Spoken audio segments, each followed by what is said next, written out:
A paz do Senhor Jesus, finalmente na cidade de Corinto.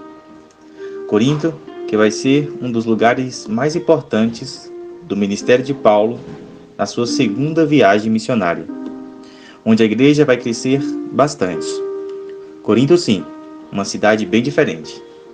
Mais ali para o oeste de Atenas, numa espécie de íntimo lugar que permitia a proximidade de dois mares distintos.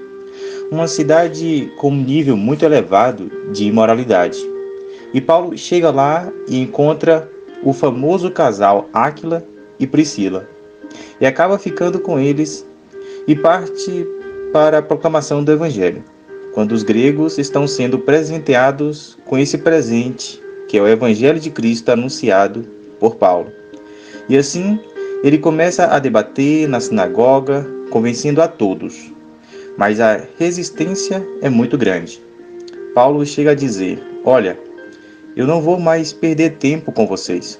Estou livre da minha responsabilidade. De agora em diante, irei para os gentios.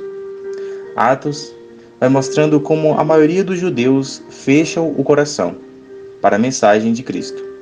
E cada vez mais, a porta aberta dos gentios se manifesta de maneira clara e o Evangelho é pregado a todos os povos que vão ouvindo esta mensagem. Assim, Paulo vai para a casa de Tício, o justo, o homem temente a Deus, que morava do lado da sinagoga.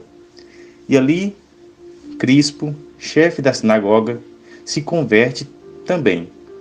E Deus faz uma coisa interessante. Fala com Paulo numa visão. O próprio Senhor se manifesta e diz: não tenha medo. Continue falando, porque eu tenho muita gente nesta cidade. Interessante que a cidade de Corinto, com tantos problemas, com uma imoralidade tremenda, uma cidade necessitada.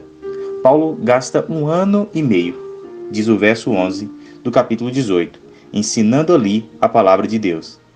E dentro do foco de Lucas, vamos ver que acontece uma pequena confusão aqui. Gálio, que era procônsul da Acaia, e Paulo é levado ao tribunal com a seguinte acusação: este homem está persuadindo o povo a adorar a Deus de maneira contrária à lei.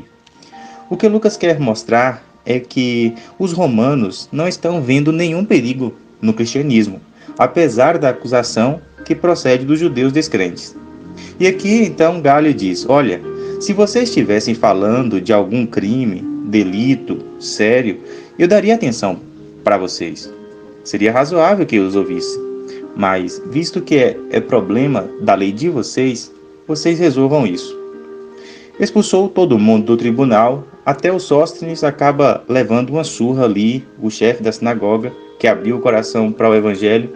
Gálio não se preocupa com isso, mostrando para nós claramente que quando os gregos vão recebendo o presente de Deus, e mesmo que eles sejam acusados aqui, Paulo e Silas, de trazerem problemas para a ordem pública, os romanos não enxergam esta ameaça.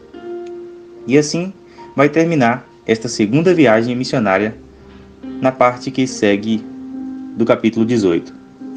Diz o texto que Paulo, então, depois de permanecer um pouco em Corinto, ele se despede dos irmãos, vai para a Síria. Veja que isso é muito longe. A referência é exatamente a Antioquia. Ele vai com Priscila e Áquila. Diz o texto que, inclusive, ele rapou a cabeça em Cencreia por causa de um voto. Aí vai para Éfeso, que é lá na Ásia Menor, e ali deixa Priscila e Áquila. E depois, não demora muito tempo, ele vai embora e chega a Cesareia.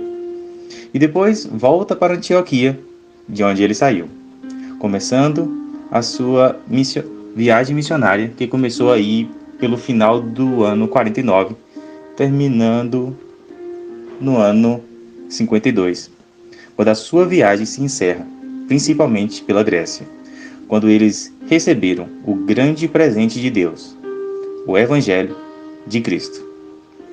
Deus abençoe a sua vida, Deus abençoe o seu coração.